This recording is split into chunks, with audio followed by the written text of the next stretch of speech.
कि आप लोग स्प्रिंग बोर्ड में आए हो ना, तो आप सिर्फ नोट्स लिखने के लिए नहीं आए हो, इस बात का खास ध्यान रखें। बाहर ये दुकान है, इधर नोट्स, सब यहाँ पे स्प्रिंग बोर्ड का पूरा सेट मिलता है। मतलब आप नोट्स का लोगे तो कोई 4,000 रुपए लेते हैं। इसमें 32 के 32 जितने भी सब्जेक्ट होते हैं ना आरएस में, जितनी कॉपियां इन्होंने बना रखी, सब कितने रुपए में बेचते हैं? 4,000।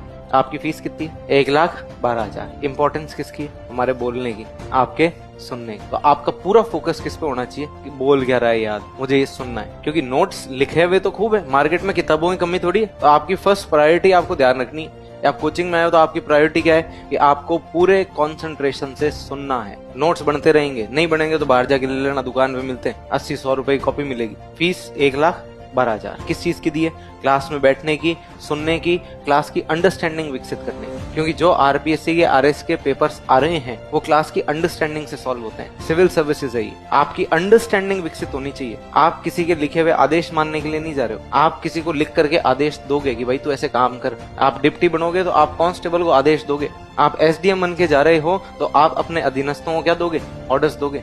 ऐसा किया जाए। और आपको भी पता है आज की समय स्थिति ये है कि राजस्थान में चतुर्थ ग्रेड उससे लेके और आरएस तक का फॉर्म भरने वाले कॉमन लोग हैं, है कि नहीं? तो कई लोग जो तैयारी कर रहे हैं लेकिन आरएस में नहीं हो रहा, क्या बन गए? 4th grade. 2-4 अटेम्प्ट दे दिए आरएस के, नहीं हुआ साहब, सबका थोड़ी होता है। अब क्या बन गए? 4th grade. उसके बाद में आप पढ़ लिख के आप 12वीं करी, जैसे तैसे बीए पास करी, कोचिंग करके आरएस की परीक्षा दी, फर्स्ट अटेम्प्ट में पास हो गए और आरएस लग गए। वो 3 अटेम्प्ट दिया हुआ 4th ग्रेड है। आपके ज्ञान में कहीं भी कमी होगी ना, वो तुरंत पॉइंट आउट करेगा, साहब गलत हो आप यहाँ पे। और ऐसा होता है आजकल। तभी तो लोग कहते हैं ना सरकारी नौकरी करना मुश्किल हो गया।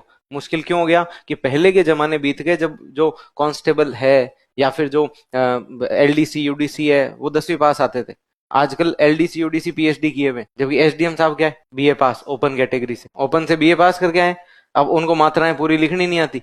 पीएचडी किया हुआ व्यक्ति कहता है साहब ये गलती की है आपने, इसको ठीक करो। ठीक है, ऐसा होता है। तो इसलिए आपको क्लास का कंसंट्रेशन है वो इम्पोर्टेंट।